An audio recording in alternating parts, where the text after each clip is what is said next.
right, well, welcome everybody to our April meeting of the Information Governance Community Roundtable. My name is Jesse Wilkins, and I'm your lovely and talented host today for this topic on governance in privacy and security. And I think the angle that we wanted to take on this is not going to be a deep dive into cybersecurity per se. It's rather that cybersecurity and privacy also have to be governed, and that there needs to be an effective process in place.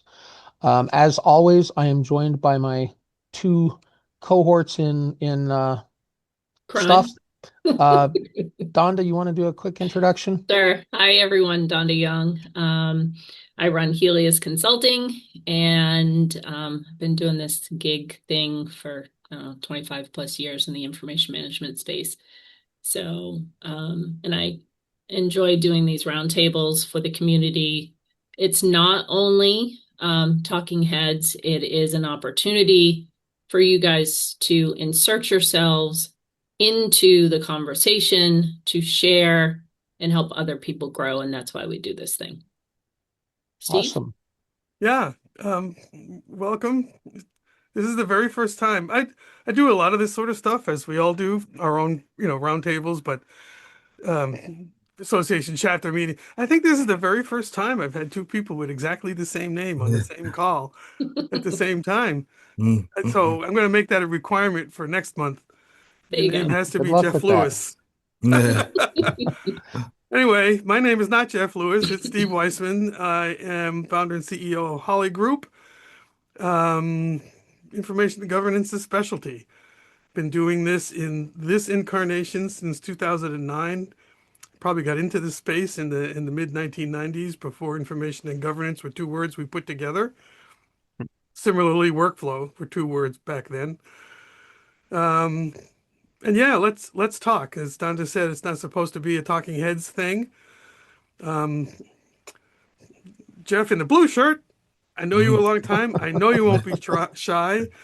Jeff in the gingham, is that what you call that shirt? And Lisa, please don't be shy. Also, um, I learned as much from you guys as any place else. So let's do make this an exchange. Thanks, Steve. And I already gave you my name. I'm actually a senior advisor with Opensity Solutions. We are a managed services firm, mostly in legal and wealth management. And I actually kind of wanted to start in a little bit different way from what we actually discussed in coming up with this session. In part because I see that Jeff Lewis of the checked shirt is a privacy guy with Farmers Insurance. And so I guess I'd like to start out with, in terms of cybersecurity and privacy, what is the number one thing that keeps you up at night? And that if you could wave a magic wand, it would all go away. And Jeff, if you want to start us off, and we'll go around the room. Uh, hmm. Probably. Well, I guess it all kind of boils down to the same thing, which is unstructured data and Microsoft, which houses a lot of it. Those are the two areas where I just feel we've gone backwards in information governance rather than forwards. Can Okay. you elaborate a little? So the problem with unstructured data is that it's been allowed to aggregate, right, in clumps. And in the paper world, you would see it, right? You'd see boxes, you'd see stacks of paper. In the electronic world, it was invisible.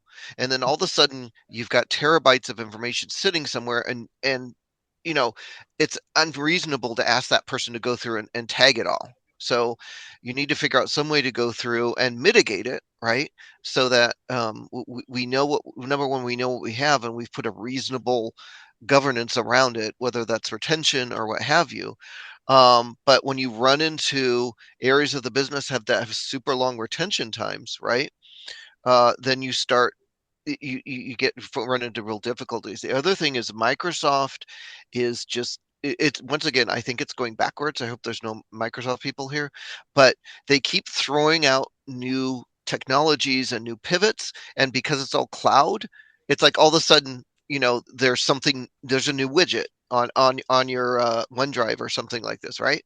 Or a change, or here's your new AI, right? So there's no way for businesses to say, hey, we're going to be remember it used to be there's going to be an upgrade to Microsoft. We're going to have lunch and learns, and everybody's going to learn about it. Now it's just it's out there, and somebody comes and asks you and says, "Hey, I was doing this thing over here," and then you go to Microsoft, and they basically say, "Go hire $1 million consultant." And I've heard horror stories of you hire $1 million consultant, and you still don't get the item resolved. Wow. It's just, yeah, I feel and the other thing, I could go on forever, but think about emails, right? They have not changed. Somebody said they started in the 90s. I did too. But they really haven't changed in this whole time frame. It's still the same. It's still a really odd backwards conversation. And if you have a long string, good luck trying to read the story out of that. It's still super clunky to save it, right, as a record, if that's what you're doing. And most people are just getting rid of it right away. And is that the good thing? Is that the bad thing? I don't know. I'll stop there. No, that was a great explanation of the challenge that you're seeing, and it's not uncommon. I Mhm. think a lot of times when we're implementing, regardless if it's a Microsoft tool, anytime we're implementing a new tool, the organization that's implementing it, at least in my professional opinion, they need to do training. And when Mhm. new widgets come up, it would be nice if organizations would at least say, hey, you're going to see something different now, and here's what it means to you, and here's how to use it. The sad thing is that most organizations, when they adopt a tool, they forget about the training. They do it on the initial, hey, new tool, here's the thing, go play. And sometimes you don't get that, because I know when SharePoint was first introduced, it was like, here's a SharePoint site, go, put your stuff in it. Still to this day, people that may have come from a Google Suite version to over to Microsoft or vice versa, there typically isn't any training. And so I think training really falls into the realm of, in our governance space, whether you're privacy or just traditional IG, it's on the department that's doing the implementation of the tool, in my mindset. And guys, you might have a different opinion, but it's on them to really implement the change and the training to make sure that people are aware. And I know with most softwares, especially with cloud versions, it is a constant, they do sprints, and after a certain sprint, a new little widget shows up, and then 6 weeks later another little widget. So it's definitely hard to keep up with that, but the people that are doing the upgrades, they kind of have a responsibility from a governance perspective, in my mindset. Read through those release notes and say, okay, where's the impact to the business? And then communicate to the business what that impact is. And then maybe even direct them to, hey, here's an online Microsoft learning tool that you can look this stuff up. They don't necessarily have to create it themselves, but at least the awareness of the impact would be nice. Can't say that they always do that, but I've sat in the seat when I was a practitioner that managed an information management tool. And that was part of my responsibility. Look at the release notes. How does it impact? And then communicate the change to the business. So I don't get the sense that, and I hope I'm wrong, but I don't get the sense that most, or at least many of those doing the implementation even think about that, no. because they know how it works. In my years where I did a lot of usability testing, it was always a surprise to me, even when I knew better. They say, well, it does the same thing. The button's over here now. It's like, well, you know that because you put it there. Nobody, everybody else is like, it's gone. So this is almost the reverse. Maybe things aren't disappearing so much. New things are appearing Mm. out of context. So like so much of what we do, we have to educate the people that we want to do the educating. Fair. I've been doing this a long time. I still don't have a good answer for that, except you just got to insist. And Jeff of the blue shirt, do you have thoughts Yeah. for us, sir? The cat may answer it Um, instead. The cat may have thoughts. right, yes. No, I mean, it definitely seems like, from my perspective, I mean, like, there appears to be like this like rose-colored glasses viewpoint that some organizations take in regards to like um um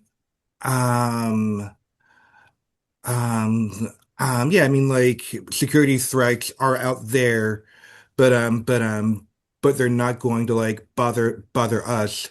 So it's kind of like we'll do like what's required, but we're not gonna go like the extra yard to know, okay, like what information belongs where and what controls should be on that information. And then even, I mean, like, so many times, I mean, like, the reality of what needs to happen, like, with privacy and protecting information. Um, it feels like it's almost kind of like an afterthought, and sometimes not really baked into the actually either the process or the software. And yeah, and so then like that can lead to like rude awakenings down the line. I want to pick up where what you're laying down there, Jeff.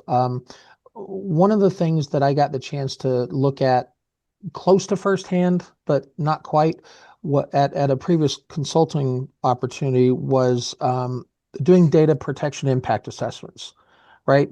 Not only as new tools got implemented, but they also went back and checked all their existing tools. And they were pretty comprehensive about it. They're looking at Workday and their ERM systems as well as SharePoint and Box and all the other content repositories. And I think they were trying to do it the right way by being proactive about these data protection impact assessments, but at the same time, there was definitely a feeling of that bolted on after the fact. Clearly, this was not a thing that was focused around privacy by design, and honestly, we've been talking about security by design and even records management and information governance by design for long enough now. You would think it would just be baked in, but I think tool after tool has shown us, especially with the new shinies in the AI world, not only is that not happening, it's almost the opposite of what's happening. It's like don't get in the way with that funky governance stuff. We got dollars to make.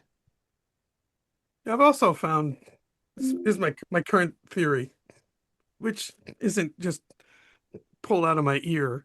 Yeah. But I We'll be think the this, judge of that. yeah, I just hate Yeah. you. It's a family show. Um, I often run into a lot of, well, we don't have to deal with that. We have a security team that does that. Mm. It's like, well, kind of, sort of, and so much of that is, well, first of all, trying to maintain the same level of security protection across the board is hard because there's a gazillion systems and you probably don't even know what some of them are. I mean, we know that as governance-minded folk. Shadow IT can be real pain in that space. Yeah. And a lot of what happens there, it's more, I was going to say hardware centered, and I don't really mean that like physical computers and stuff, although that's part of it. But it's not based around the information. It's about the infrastructure. It's network protection. It's that kind of thing. Active Directory management, blah, blah, blah, roles. And so, that's fine. But really, at the center of what's being protected is the information. And we know we can reduce the risk there by taking better care of the information at that level. Which, starting with get rid of all the junk and blah, blah, blah. I mean, to me, it's a pretty clear equation, but there's still very much a separation of of roles. And then, of course, now maybe you have a chief privacy officer also, which is another direction, and IG's off to one side. So now you've got, no wonder the connections aren't being forged. Yeah, the silos can hurt you. They're all trying to do the right things, all trying to Mhm. implement the right things. Mhm. And dare I say, communicate the change management across those things. But sometimes they're not seeing, I'll say, the forest through the trees when it really means getting those trees together to make sure that the forest is working as an ecosystem. And Mhm. sometimes it takes the person that sees that within an organization to speak up and say, hey, here's what I'm seeing. Here's the opportunity that I think we have, and here's how I think we can move forward as a better collective. Um, Sometimes that's an IG person, sometimes it's a privacy person. Mhm. But thinking that it's going to be the leaders of those groups to do it isn't always the case.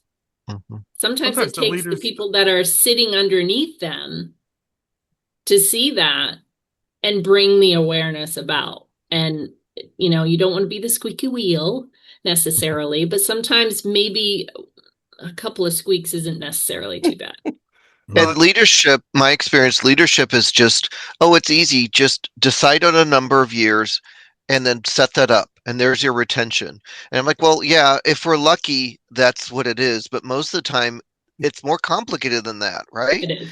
And I've gotten lists of background tables, and they're like, okay, what retention should I set on each of these different, it's different parts of the process. Oh, this stuff I can get away within a couple days, right? The logs and stuff like that. This stuff I need to hold on to for 20 years. And it's coming down to that. If they could just take a number and put it in the system and it's gone, they wouldn't need us.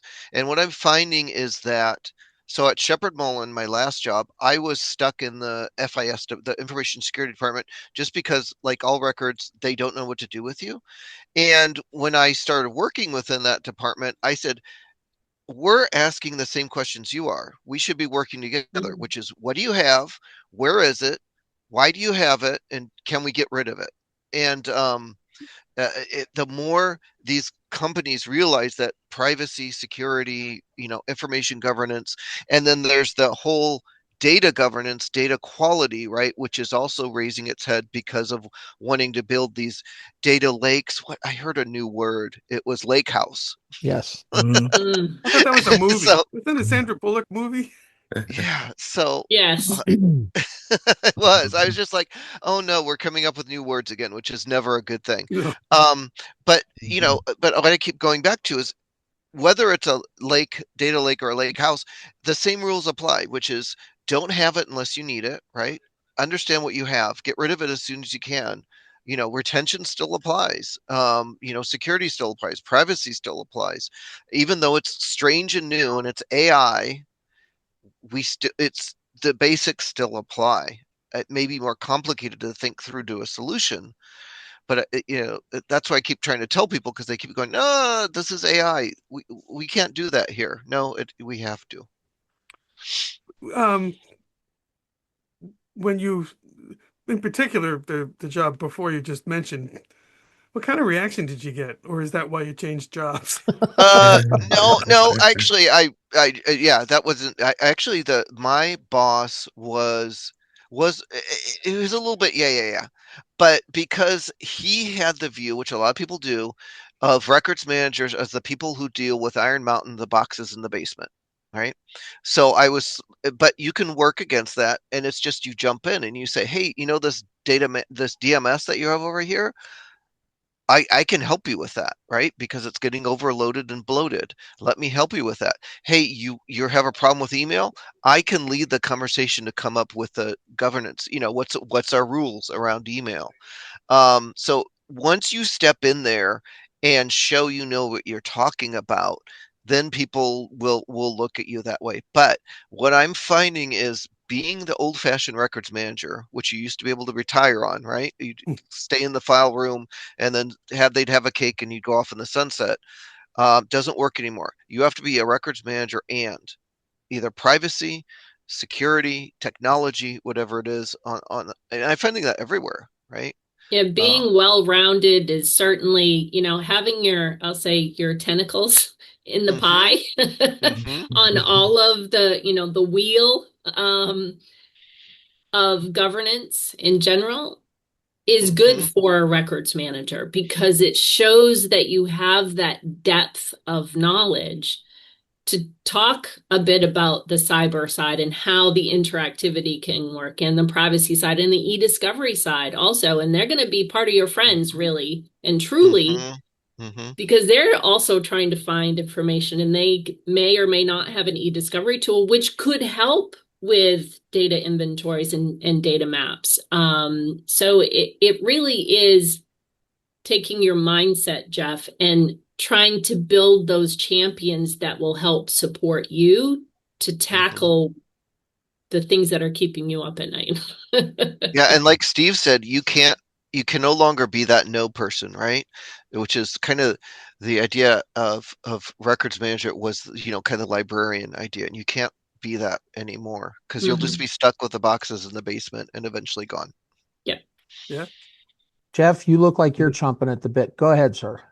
No, yeah, I mean, like, I think also too, I mean, like, so much of like the software that's out there these days, I mean, like, it can manage like the boxes in the basement, or like or like so much of like of like the software can allow people to kind of like manage their own documents and like find like what they need and I think that's why it's so important that it's kind of like we look at like the organization and say, okay, like what are the weak spots and governance, like whether it's privacy and security, whether it's like getting the most value out of information or whether it's kind of like how we can like have like better processes with our data instead of like having duplicate copies to make a process work and no, yeah, I mean, like in a sense, I mean like governance is kind of like that Swiss Army knife that it's kind of like it um I mean it's kind of like how do we make the information make the organization run better? Right. For sure. Mm. Yeah. Yeah, I want to shift gears a little bit. One of the things that we've kind of, I don't want to say danced around, but we've danced around a little bit, is how do we go from talking about governance to doing governance? And I know one of the things we had talked about in the run up to this with Steve and Donda was um, getting those effective controls in place. And I think Jeff, you alluded to this as well. Wait, which If is you the guys other? aren't, Which is the other Jeff? it changes by context. Okay. Yeah. Whoever the last Jeff was speaking, other Jeff is the other one. Okay. I love it. So, but if you're not aware of them, you probably should be aware of them. There are a couple of ISO standards that are actually really helpful here. One of them is ISO 27001, and this basically lays out IT risk management controls and specifically around security. And it's become a family of ISO standards. And the other one that I think is of interest is ISO 27701, which specifically deals with privacy. And again, it tries to apply these kind of same controls so that we really can, it's not just us making it up. And it's not just our $1 million a month consultant making it up, but we can actually go back to these and say, this is what industry defined best practices are. Now, how do we apply it to our wealth management firm or our insurance firm or our law firm, wherever it is that you guys work or clients that you work with? How does this apply to us? And if you're a small firm, maybe you don't do a full-blown ISO 27001 implementation and audit. If you're a Fortune 100 firm, maybe you should, right? Because I think the concern always is it's not if you're going to get breached. Any security professional will tell you this. It's not a question of if, it's a question of when. And what steps can we take to minimize the potential impact of that, say by not storing everything in spreadsheets with no passwords on an open drive? Thoughts? Do you guys find I'm bad at asking. I'm a consultant. I don't ask questions. I make statements and then people shoot at me. But a lot of times when I talk about, there are standards for this, even if you don't implement fully, they're great guideposts. Mhm. And I can hear people's eyes glaze over. So The point is exactly as you said, Jesse. But it's like you sometimes can't get that far in the conversation. what I Yeah, I find is think, what they're go ahead, Jeff. asking me, yeah, what they're asking me is what do I have to do? That's where you have to scope it. Number one, Yeah. the answer to your question, Jesse, is it's a lot of hard work to Yeah. operationalize this thing. You have to talk to everybody. You have to dance around everybody's emotions and feelings and how they Politics. work and understand and say, yes, you're special. And then go to the next meeting. Yes, you're very special, Right. and different, right? Um, but then you have to be realistic and say, okay, like what was better because CPRA, the privacy law, and all these like AI laws are being more and more prescriptive, right? In Yeah. exactly what you need to do. So you say, well, we have to implement retention. What that looks like within our environment, we get to decide. And then you can kind of scope it and say, well, where's our highest risk? Let's start there. Let's get that done and then move on to the next and the next. But it's really, yeah, it's hard work. Yeah, That's why they I pay us the worked big with a bucks. client. Their IG records management team was a little split. Part of that, which oddly for me in an insurance organization, which I have deep knowledge in, was actually within the business. So if you could think of contracts and policies, they managed that paper stuff, right? And it didn't look, by the size of the room, it didn't look like they were doing necessarily enough image on demand processes in my mindset, but that's a different story. But then they also had another piece, the more IG piece, that was in IT risk management. And I absolutely loved that connection because the IG team got traction. They were able to create controls, IT risk controls, that talked to IG records management, where senior leaders had to have an attestation process every year to say, yeah, we have X, Y, and Z, and A, B, and C as well, right? So I think part of the challenge when you're in an organization, non-consultant, I'll say, part of the challenge is getting your voice heard. Yes. Then something you said, Jeff, was they want to feel special, but they also want you to tell them what they have to do, right? So that piece right there, that last piece, tell them what to do, develop it, create the controls, create the boundaries in which those controls have to be created or, adhered to, get the attestation process in play, those kinds of things, and throw it at them and see what you get. Because if you do the work up front for them, then that's probably where the rub is. They have so much on their plate, as do IG folks, that they don't want to have to put the thinking and a project together and a process together. But if you develop something, here's the controls, here's how we, monitor the controls. And if you put that structure together for them and lay it out in front of them, at least they've got a starting point to think through the process. Yeah, that's really good advice. They don't know what they want. Mm-hmm. until you tell them something and they say, we don't know what we want, but we know that's not it. Right. Yeah.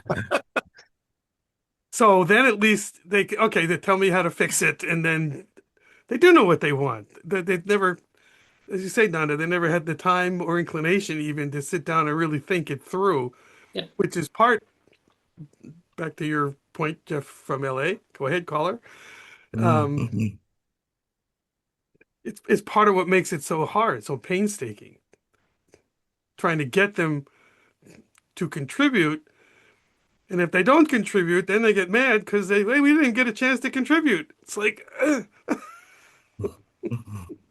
And plus it also, if you're developing it, at least, a straw man, um, it's showing your leadership and developing you and yourself in that I'm not just this records manager. I'm trying to elevate us as an organization further. And by going that extra mile, and yes, it might mean some outside of work time thinking process and typing process, but it's just something that, I would say, and I, hit myself on the head sometimes when I think of these things, but I do those things when I was a practitioner and I created all these great things, but did I take them with me when I moved on to the next job? It could have been a rinse and repeat template for another organization that I might work with. Yeah, probably.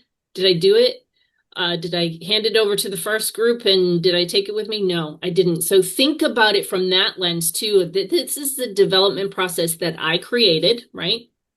I have this template. I have at least the shell, but it's yours. Yes, you've given it over to the company you're currently working with, but hey, if you jump ship and go somewhere else, who says that you don't have that template to start new somewhere else to elevate that next step in your next chapter, I would say.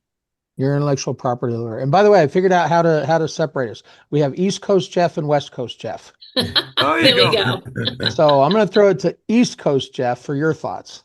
Mhm. Um, no, yeah, I mean, like, I'm a firm believer that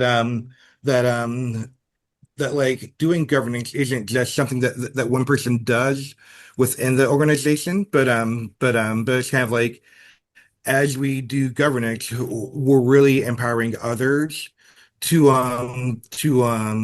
to kind of like manage their information better. We're Mhm. empowering others to see the value in their information and and and then I mean like conversations like this are like particularly important like now, like during the month of April, like Records and Information Management Month, it's kind of like how how how do we show like everyone that like, hey, like this isn't just my job, but this is your job. It's kind of like what Smokey the Bear would say, like stopping forest fires begins with you. Like um um yeah, I mean like the privacy and security of information aspects. I mean, like, really, I mean, like, so much of it is about like the end user behavior, and then even like we oftentimes talk about like one of the tenets of like information governance is making information accessible, or even like thinking about like AI and prompts with AI. It's kind of like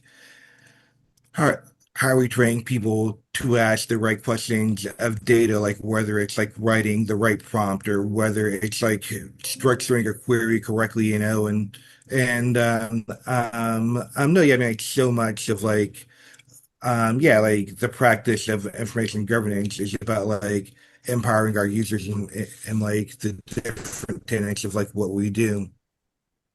When I think all of us have been kind of talking about different angles of this, but I think Jeff in LA had a really kind of succinct phrasing of this.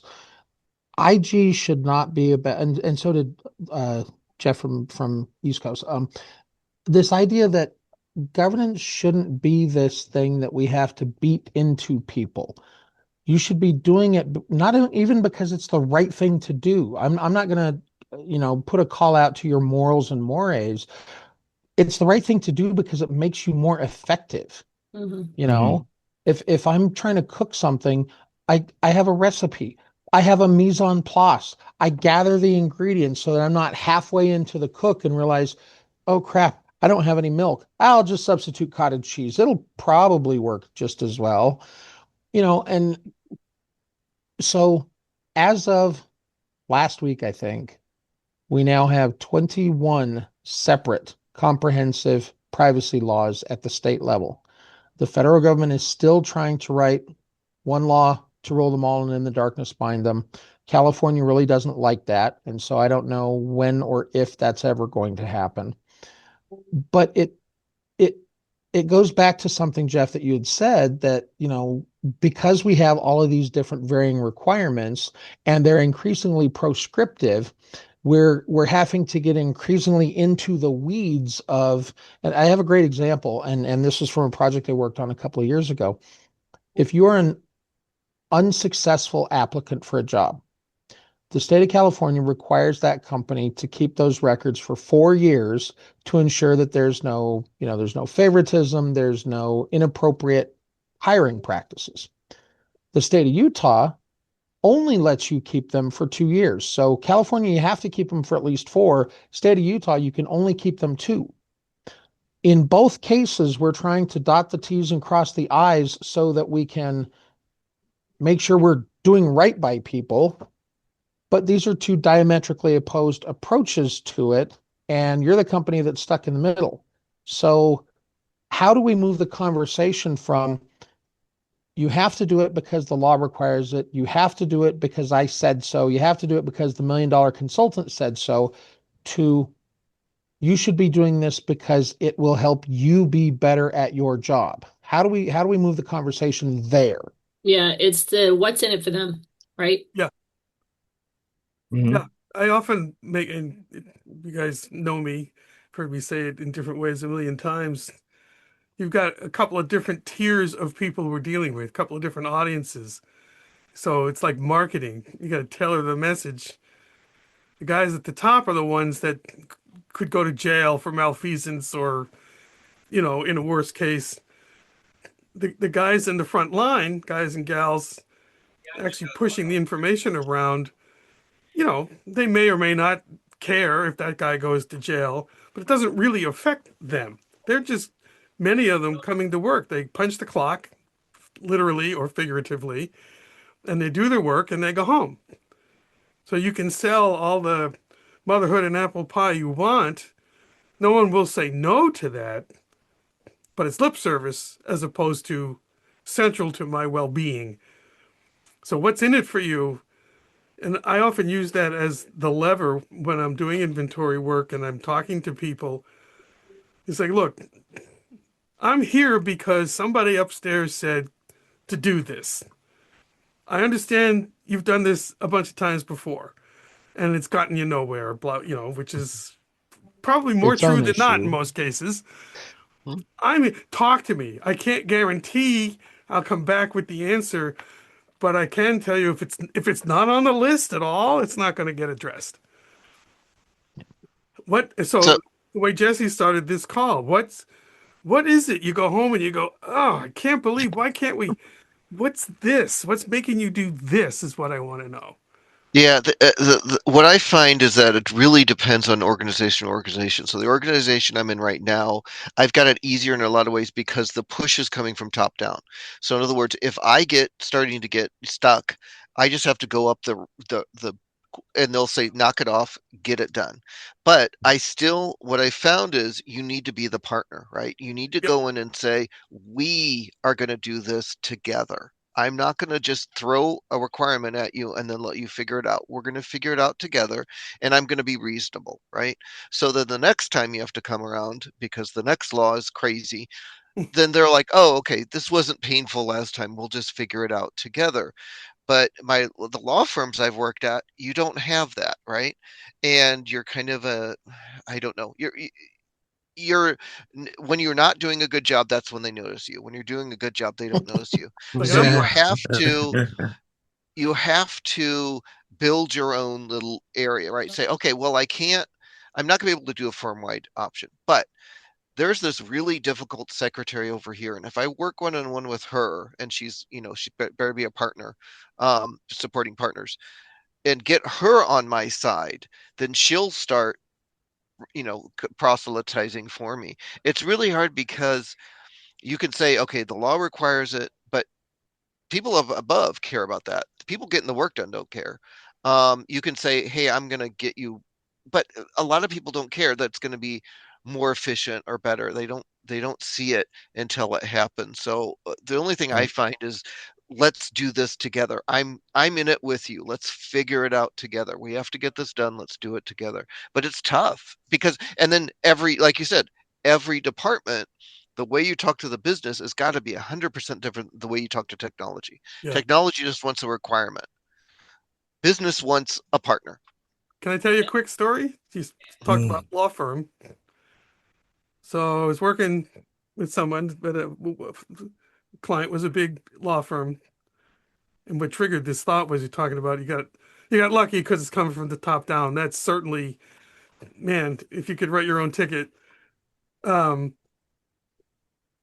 this firm, they had the was essentially the IG department was a supporting function, like finance, like HR, right? So it intersected everywhere, which meant there was no direct line of command. And we all knew it was a matter of getting the directors and above on board. Now, the general counsel wanted it done, so you'd think that would help. One of the biggest bottlenecks was one of the big bosses. Several of the groups reported up to the same person. And it's like, does this person have something to hide? Do they know that there's something gone wrong in the office in somewhere in Asia? And it was interesting because the people in those various offices, it was clear they wanted to talk to us and had been told basically, don't. Because we get a quick call or a quick email, it might as well have been labeled, you didn't hear this from me, but. Yeah. So that's yet another dimension to this same challenge, where you have people, movers and shakers, who want it done, and people in between, however senior, who just sit there with their legs and arms crossed, just saying all the right things, but not lifting a finger. Yeah. It all really boils down to that change management approach that you take, right? And those messages do have to be different based off of the audience that you're working with.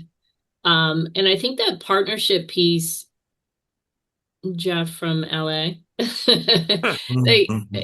is really key, because when we're talking about IT risk management, we're talking with privacy, we're talking with our partners in cyber, I think they get it, because they too are compliance, right? So that partnership just strengthens the message in my mind when you have to go out to the business. Like, we've got these 4 groups that are all on board. We all have a compliance requirement to help you from an organizational perspective. But the message to the boots on the ground that are doing the work, it absolutely has to be different. It can't necessarily be overly technical. And it can't be overly compliance-y either, right? So it is the what's in it for them. And I think when you get the privacy, the IT risk, the records management, IG groups, those groups together, and think about what that strategy of communication needs to be, that's where you're going to excel. And building those champions is really huge. Like the secretary that, is like the key secretary in a law firm, and she's going to proliferate the message. Oh my gosh, they were able to help us with this. And I am so much faster with that. You guys really need to try this. That's what you're looking for. And if you could build those, and my motto is start small, grow big. Start small with those quick wins. Communicate those quick wins, and then start building up the rest of the, Come, we will build it for you. Well, and that's the marketing piece. I'll add Yeah. too that there's an element of parenting in this. Oh, for sure. So before we talked about don't give them a blank page, give them something to shoot at. Sometimes give them a couple of things, but a very limited palette of things. Because like you would do with your kid, it's often helpful to give them a choice. But as long as you can live with either choice. Yeah. So, we are going to the dentist. We can leave now or we can leave in 10 minutes. Which would you rather? You know, sometimes it boils down to that kind of a mentality. And it plays into the partnership thing too, because they feel like they have input, and they do have input. I mean, it's not even like made up, but trying to overcome some of the resistance bred of bad experiences in the past, or just feeling put upon because I hear this a lot. What does my boss know about what I do? It's like, that's why I'm here. What about this? What about that? And let them help shape it. Because then when they get it back, even if it's a mandate, they recognize themselves in it, hopefully. Hopefully it's been listened to. So it's marketing and it's parenting. And a sticker doesn't hurt, like at the dentist, a lollipop or something. I want to add on one thing about the WIFM, the what's in it for me. Um, and again, we've kind of alluded to this, but I don't think we hit it square on. So I want to make sure the recording gets it. If you can tie that WIFM to a very specific business challenge, I think that helps a lot.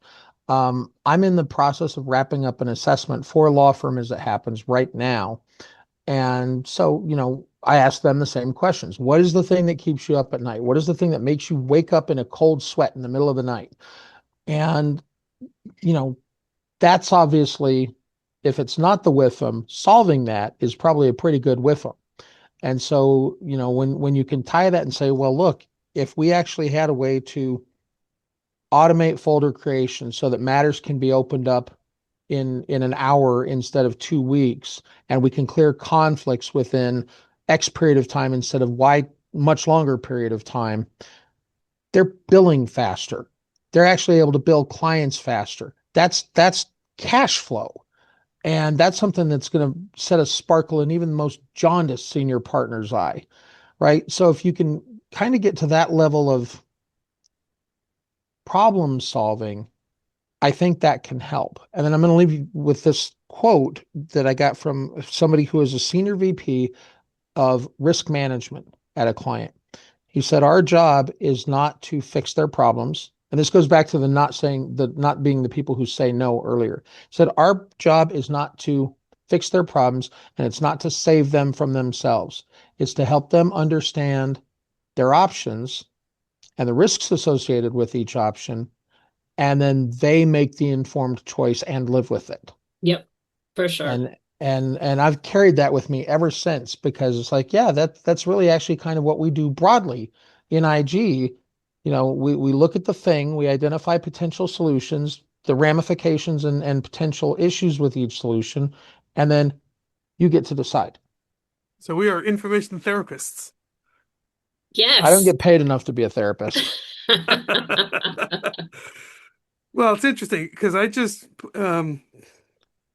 funny how the threads all come together. So I was pursuing this "what keeps you up at night" thing a little bit more formally. I'm always asking the question. So I put a little poll in the field. Finally did a LinkedIn newsletter, and people signed up in numbers, which was cool. So I decided to ask them, and then broadened it specifically to try to understand what are these particular pain points, so we can frame the whole discussion in terms of options to address that pain. And there's security implications in all of them. But one of the ones that showed up in so many words in a way, I don't want to quite say surprised me, because it's not like I never hear it, but audits, preparing for audits was a big one. And of course, a lot of audits require, especially financial ones, all kinds of really sensitive information. It isn't necessarily privacy, although that could, depending. It's like, okay, That's Now kind that of you cool. mention it, yeah, Yeah, now that okay. I mention it, that's how I got in. Right, so I joined. They threw me at information security. The guy's like, I don't know what you do, and but I was answering an audit question about Iron Mountain, right? And he's like, "Hey, you're kind of good at this. Would you like to do the rest of the audit?" And I'm like, "Yes, thank you." And that's my in. That was my in. And the other thing, I think, yeah, partnering with Risk or whomever, there's a lot of good people out there. Find who you can, group together. And up at night too, right now is third party management, of Oh, course. yeah. Yeah, yeah. TPAs for sure. Yep. Well, That might be a whole new segment there. yeah. Well, that was part of the many parts of why I did ask this question, was to help figure out like what would other roundtables cover. I know I have one eye on the clock here, as I know you do, Jesse, as our cat herder here. So I'll presuppose closing arguments. Share us your parting thoughts, Steve. Yes. But as a way to put maybe a finer point on a lot of this change management stuff and dealing with higher ups and pain points, and we talk in terms of your CISO or your privacy person, or there is a function at a lot of companies that have the words governance, risk, and compliance right in the title. And so, as they say around these Pats in Boston, light dawns on Marblehead, right? It's interesting to me that even though that's their title, this notion of information governance still requires a little explaining, but a lot less than in other places. And the key grab there is risk. So we talked about that and around that a bunch of times. I thought I would conclude by pulling that out. And if you have a GRC officer or the equivalent, would be another good place to try to engage in conversation about, we're on the same side here. What can we do? All right. Donda, your parting thoughts. Um, I would say don't give up. Honestly, it can be frustrating. I think we've all been in this IG space for quite some time, and we've seen the changes that have come over the decades. But